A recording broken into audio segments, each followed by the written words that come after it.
maanta waa maalin weyn waa maalin qaranka muhiim ah oo ay xaqiiqoobayaan himilooyin waaweyn oo dalkan uu leeyahay waxbarashadu waa himilo weyn oo xukuumaddu ay maxaan ku dhahay u aragto sida amniga ay muhiimadiisa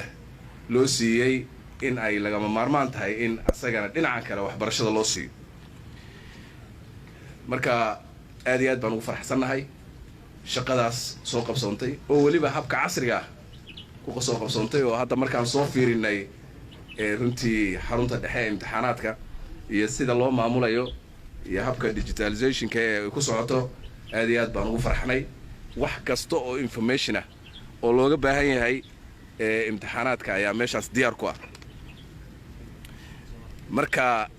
waa mahadsan yihiin intii ka qayb qaadatay aad iyo aad baan ugu mahadcelinaynaa waxaan rabnaa in dadka Soomaaliyeed meel kastoo joogaan marka inay dareemaan mas'uuliyadaas maalmaha ay imtixaanaadku socdaan in dhammaanteen aan askar u noqono wasaaradda waxbarashada oo aan kala shaqeyno imtixaanaadka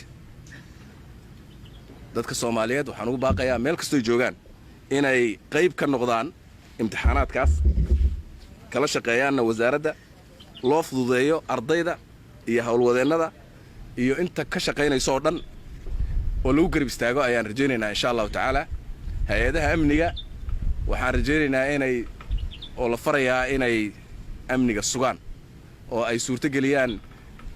bii'ad iyo environment oo ardaygu si deganaansho ah oo nabada oo kalsooni ku jirto oo imtixaanka ku galo marka waa himilo weyn oo xaqiiqowday horumar ayaa la gaaray meelo badan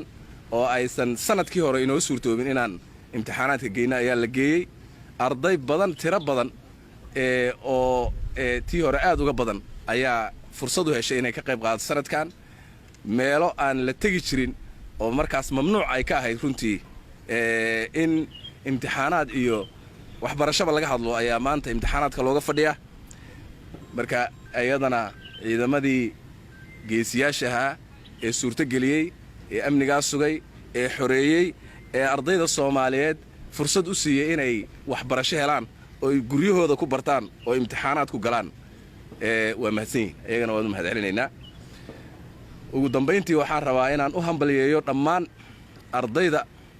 iyo waalidiinta iyo in alla intii macallimiintoodii kala soo shaqaysay inay heerkan soo gaaraan